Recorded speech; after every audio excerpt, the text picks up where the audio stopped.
Les cours des agneaux se sont envolés cet automne 2020, en dépassant le seuil des 7 € kilo carcasse pour la première fois. La situation de la filière reste fragile car très dépendante des importations, notamment du Royaume-Uni. La cotation de l'agneau a en général deux pics, celui de Pâques et de Noël. Mais la pandémie du Covid a rebattu les cartes et un creux a eu lieu à Pâques. Les prix se sont ensuite redressés et hormis ce creux, ils ont toujours été supérieurs à ceux de 2018 et 2019. La France ne produit que 45% de sa consommation et le renouvellement des producteurs est le principal enjeu de la filière. 64% des éleveurs avaient plus de 50 ans en 2016. Cela ne sera pas facile, même si la France est parvenue pour l'instant sur ces 10 dernières années à maintenir sa production. En effet, le recul du cheptel a été compensé par une augmentation du nombre d'agneaux et aussi par un alourdissement des carcasses, plus 3% en 10 ans, sur la même période. La filière ovine reste dans l'attente d'un compromis sur les accords commerciaux entre l'Union européenne et le Royaume-Uni. Ce dernier étant le principal fournisseur de la France qui a besoin de cette viande pour approvisionner et compléter sa demande. En cas de non-accord, les droits de douane pourraient augmenter et ralentir les flux.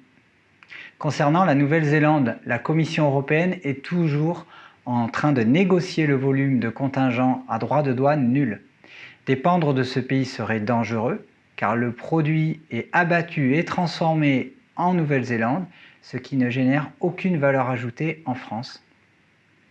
La région Occitanie bénéficie d'atouts pour développer la production, avec la présence d'un bassin de consommation, d'outils d'abattage, ainsi que des plus gros opérateurs nationaux pour la mise en marché.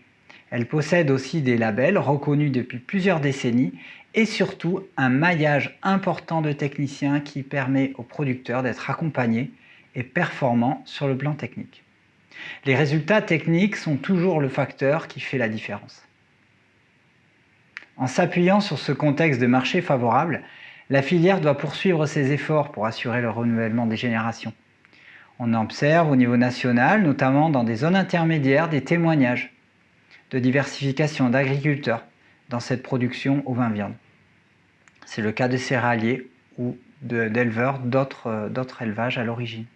Cette production présente l'atout d'être financièrement plus facilement accessible en rapport du capital investi et aussi de la rentabilité potentielle ramenée à l'unité gros bovin.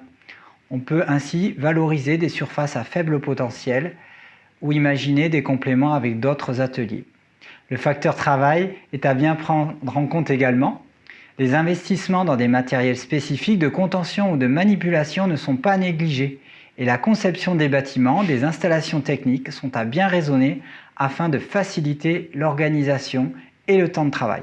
Rappelons qu'un des coûts de production les plus impactants sur le long terme réside dans la construction des bâtiments. Il est primordial de les raisonner et de les optimiser au mieux au départ, en fonction de son projet et de son système de production. L'objectif est de ne pas subir leur poids pendant la moitié de la carrière d'un éleveur, sachant qu'il est possible d'opter pour des structures plus légères, tunnels, chapelles, qui seront moins coûteuses.